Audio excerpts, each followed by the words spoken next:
Hello everyone, स्वागत है आप सभी का पसंद यूट्यूब चैनल रहा है एजुकेशन चैनल में। उत्तर हजार प्रति कुछ महत्वपूर्ण अपडेट है सुप्रीम कोर्ट के ऊपर जो चर्चा करनी है इस वीडियो में।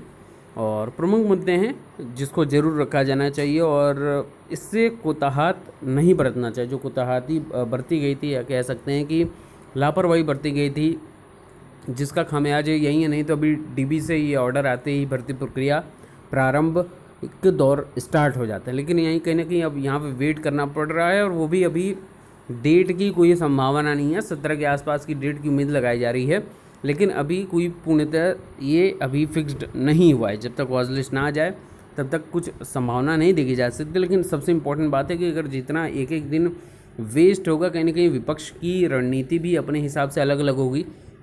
हालांकि सत्य परेशान नहीं हो सकता है, लेकिन सत्य पराजित नहीं हो सकता है। परेशान तो हो सकता है ना, तो ये परेशानी हो रही है, ठीक है ना। और विपक्ष की तरफ से यही किया जाएगा। जितनी मानसिक प्रताड़ना है अभी तक दी गई है सुप्रीम कोर्ट में, जितना जैसे हाई कोर्ट में लखनऊ खंडपीठ में जितना घुमाया गया था, सुप्रीम कोर्ट में अभी जितना घुमाया गया वो घुमाया जाएगा, जाहिर सी बात है। अब यहाँ पर देख रहा हूँ मैं कमेंट सेक्शन में कई लोग अपने अपने हिसाब से बातचीत कर रहे हैं कि सर जो बेंच आदेश पारित कर देता दोबारा उस पर रिव्यू में बातचीत नहीं होती।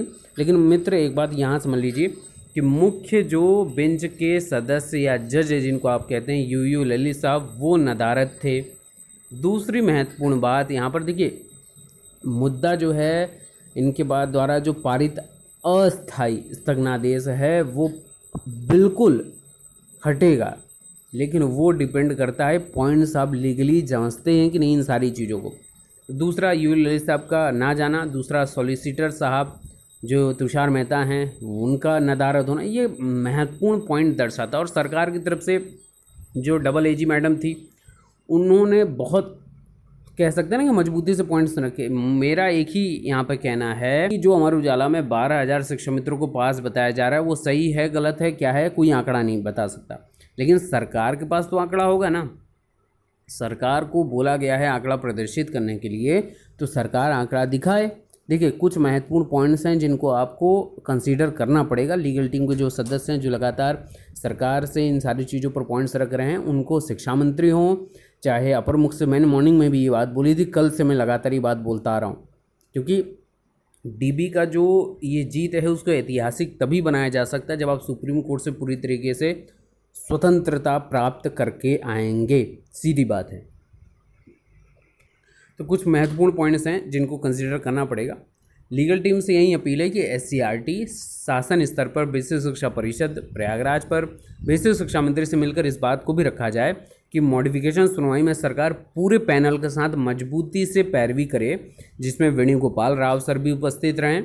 और सुप्रीम कोर्ट के 21 मई के ऑर्डर के क्रम में पूरा सरकार जो है पूरा जवाब दाखिल करे कि प्रदेश में कुल कितने शिक्षा मित्र हैं, टोटल पैन नंबर ऑफ शिक्षा मित्राज, और जिसमें से 68,500 में कितने शिक्षा मित्र सेलेक्ट हो चुके हैं। तो 68,500 की तो इसमें बात ही नहीं आएगी।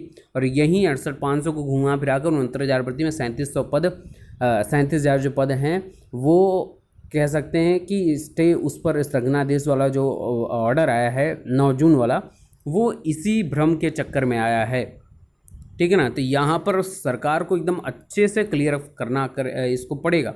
इसके अलावा 69,000 में कुल कितने शिक्षा मित्रों ने परीक्षा दी थी, 60-65 पर कितने पास हो रहे हैं, ये तो पता ही आपको 8,018 हैं। लेकिन सरकार पूरे आंकड़े एकदम स्पष्ट रखे, इसमें इफ बट वाली कोई संख्या ही नहीं है, ठीक है। और 40-45 पर कितने शिक्षा मित्र पास हुए हैं कैटेगरी वाइज, आरक्षित अनारक्षित जो भी रोल नंबर है उनका वो उसके साथ उपलब्ध कराया, जिससे सुप्रीम कोर्ट में पूरी सीट भरने का आदेश जारी हो सके। तो भैया स्थगनादेश हुआ है, लापरवाही हुई है, सुना नहीं गया है सरकार को पक्ष को। 67 जो वैलिड लोग हैं उनको नहीं कंसीडर किया गया, ये बहुत बड़ी बात है अपने आप में।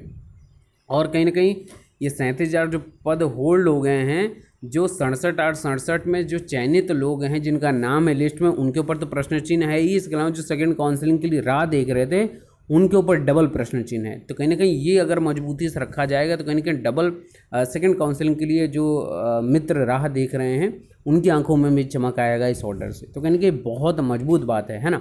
इसके अलावा हरीश साल्वे सर जो हैं सीनियर एडवोकेट हैं, जो भी महत्वपूर्णता से हो सकती है, क्योंकि विपक्ष के खेमे में लोग एकजुटता दिखा रहे हैं कि जितने सीनियर हो सकता है करिए, हम सभी एकजुट होने के तैयार हैं।